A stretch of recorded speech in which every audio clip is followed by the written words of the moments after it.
Assalamualaikum warahmatullahi wabarakatuh. Alhamdulillah, alhamdulillahirabbil alamin wassalatu wassalamu ala sayyidina Muhammad. Allahumma shalli wa sallim ala sayyidina Muhammad. La haula wala quwata illa billahil aliyil azim. Amma ba'du.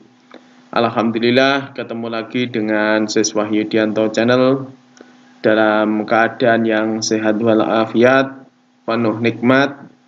Maka kewajiban kita adalah bersyukur kepada Allah Subhanahu wa Ta'ala. Sebelum memulai pembelajaran, marilah kita bersyukur mengucapkan Alhamdulillahirabbil alamin. Kita memuja dan memuji kepada Allah Subhanahu wa Ta'ala, mengucapkan terima kasih sebanyak-banyaknya, karena itulah yang hanya mampu kita lakukan untuk sebagai pembalasan atau ungkapan pembalasan terima kasih kepada Allah Subhanahu wa Ta'ala. Yang kedua, sholawat kepada Nabi Agung Muhammad Sallallahu Alaihi Wasallam, Nabi yang membawa perubahan besar kepada dunia peradaban. Oke, kali ini saya akan melanjutkan review tentang jurnal Scopus. Sebelumnya saya ucapkan terima kasih kepada pembimbing Profesor Dr. Kiai Haji Zainal Arifin yang sudah bersedia membimbing saya dan sahabat-sahabat Ansor semua. Semoga beliaunya tetap dalam kesehatan sehingga mampu membimbing kita semua sehingga bisa mengupload jurnal Scopus. Oke, saya lanjutkan. Untuk kali ini adalah tugas kita adalah replika tentang metode penelitian. Metode penelitian yang dilakukan oleh jurnal yang kemarin saya analisis dari Journal of Business Economics and Management yang berjudul Technical Information and Innovation Risk of Industry 4.0 in Small and Medium Sized Enterprise Case of Slovakia and Polandia. Ini adalah jurnal yang meneliti tentang risiko yang diakibatkan oleh industri 4.0 kepada di UMKM, usaha mikro, kecil, menengah di Slovakia dan Polandia. Ini jurnal ini mengetengahkan membahas tentang bagaimana risiko dari segi teknik. Teknik ini bisa peralatan, kemudian teknik information berarti peralatan tentang teknologi informasi, komputer, internet dan lain-lain. Kemudian dan inovasi. Inovasi ini bisa pelayanan, barang dan produk gitu. Oke, saya lanjutkan. Namun jangan lupa sebelum Anda lanjut, tonton sampai habis. Jangan lupa like dan subscribe-nya.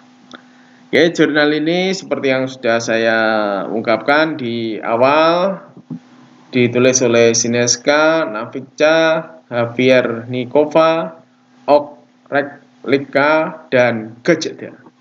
Mohon maaf ya karena itu orang-orang luar negeri sehingga lidahnya belum bisa fasih gitu ya. Jurnal ini seperti yang sudah saya ungkapkan, karena ini hanya melakukan replika terhadap metode penelitian yang dilakukan, saya akan mencoba lebih, kalau kemarin menjelaskan tentang summary, kemudian keunggulan, kelemahan, dan saran.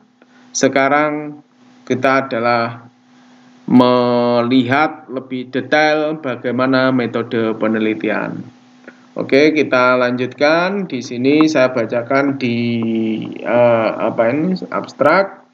Inilah yang digunakan. Metode penelitian pakai kuesioner kuantitatif, survei kepada 787 responden. Itu mereka fokus industri 4.0, lebih detailnya kepada UMKM. Di sini ada 3 kategori yang mereka teliti, yaitu tentang kesiapan secara teknis, peralatan, risk of innovation, inovasi produk, inovasi keuangan, dan lain-lain, itu nanti di bawah. Kemudian resiko tentang informasi. Penulis menganalisis menggunakan statistik analis. Ini saya nanti mereplika dengan SPSS gitu. Kita lanjutkan ke metode penelitian. Oke, saya skip. Terus ini konsen ke metode penelitian. Teknik informasi ini teorinya itu sudah saya ungkapkan di video pertama. Kita langsung ke metodologi penelitian. Oke, metode penelitian yang dilakukan pakai kuesioner seperti yang sudah saya sampaikan tadi. Mereka menggunakan rumus dari Cochrane seperti ini. Silahkan lihat detailnya. Kalau ke kuesioner yang dilakukan kepada 487 UMKM yang berada di Slovakia dan 300 UMKM yang berada di Polandia. Lanjut, untuk penelitian ini sesudah dilakukan analisis. Yang pertama adalah structure of Polish and Slovak respondent. Inilah struktur jumlahnya responden di yang mereka teliti, baik Polandia maupun Slovakia. Strukturnya ada mikro, small, medium. Kalau di kita adalah usaha mikro, kecil, dan menengah. Ini mikro, kecil, menengah. Kita lanjutkan. Pertanyaan pertama adalah bagaimana mereka sekarang sadar apa tidak berada di industri 4.0. Ternyata misalnya adalah kita lihat hasil dari mereka. Mereka banyak yang sudah setuju, tidak ada perbedaan bahwasanya mereka sudah sadar berada di industri 4.0. Kita lanjut, ini yang kedua. Yang ketiga adalah secara teknis. Secara teknis sistemik tentang UMKM. Inilah ada dipakai pakai Z-score tetap Men-Bit-Ni-U mereka dilakukan. Kemudian kesimpulannya adalah secara teknis, ya, risiko secara teknis seperti ini yang sudah mereka lakukan. Ini karena ini hanya replika, dan mereka yang ketiga adalah teknis. Kemudian yang keempat, saya memperlihatkan saja yang di jurnal sini. Nanti saya yang lebih detail adalah tentang replikanya. Kemudian di sini solusi teknis.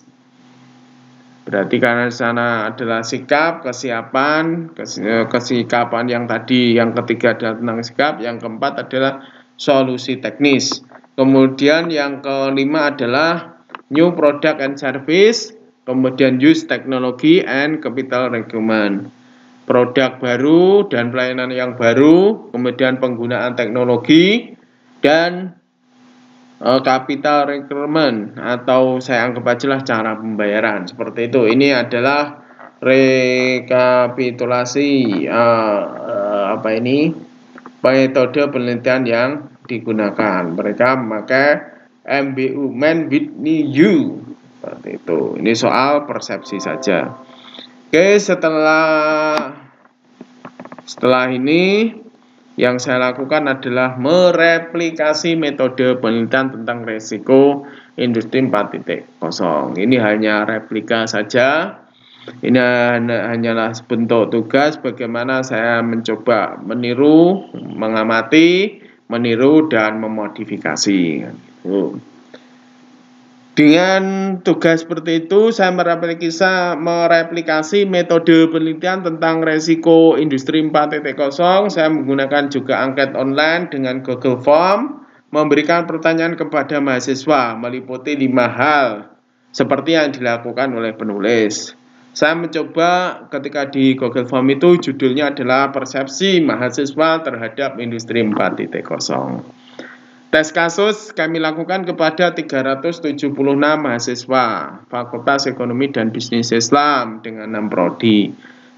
Sebenarnya banyak mahasiswa, tetapi yang ngisi responden yang mengisi kuesionernya cuma 376. Mohon maaf, ini karena kondisi COVID sehingga mahasiswa kita belum bisa komunikatif gitu ya. Kami kategorikan menjadi 2 kelompok, yaitu pertama mahasiswa dengan jurusan yang linearitasnya harus bekerja di korporasi. Ini karena ini seperti itu, saya mengelompokkan ini hanya replika gitu ya. Kita angan-angan kalau di sana ada Slovakia dan Polandia, di sini ada mahasiswa yang harus bekerja di korporasi dan mahasiswa yang bisa melakukan wirausaha. Mahasiswa yang bekerja di korporasi seperti perbankan syariah, ini seperti itu ya.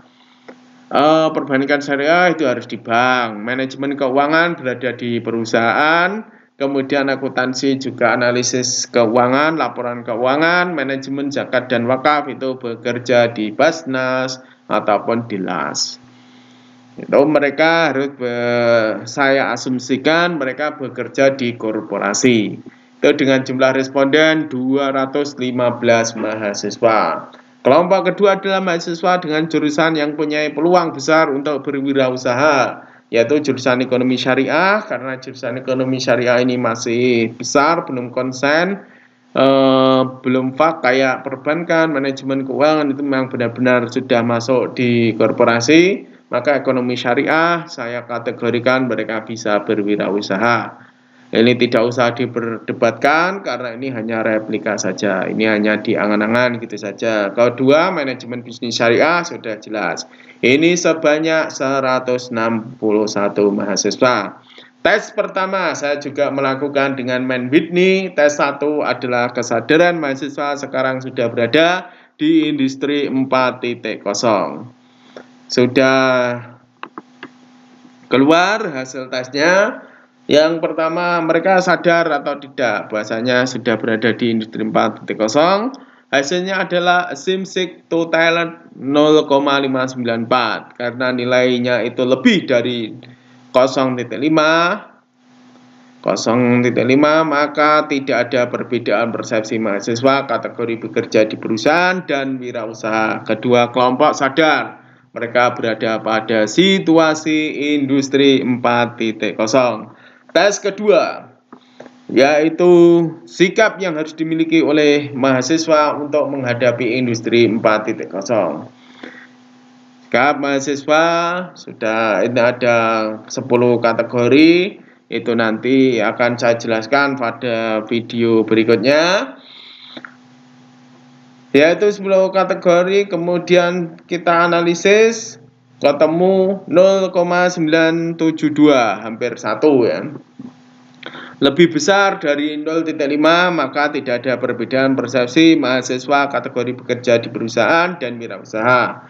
Kedua kelompok sangat setuju harus memiliki attitude atau sikap sesuai kebutuhan dunia industri untuk menghadapi industri 4.0.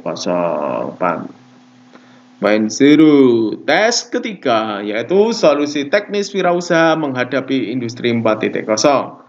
Ini adalah menghasilkan SIMSIC to talent 0,000 karena itu lebih kecil dari 0,5, maka kesimpulannya adalah ada perbedaan persepsi mahasiswa kategori bekerja di perusahaan dan wirausaha. Kedua kelompok berbeda pandangan mengenai solusi teknis untuk menghadapi industri.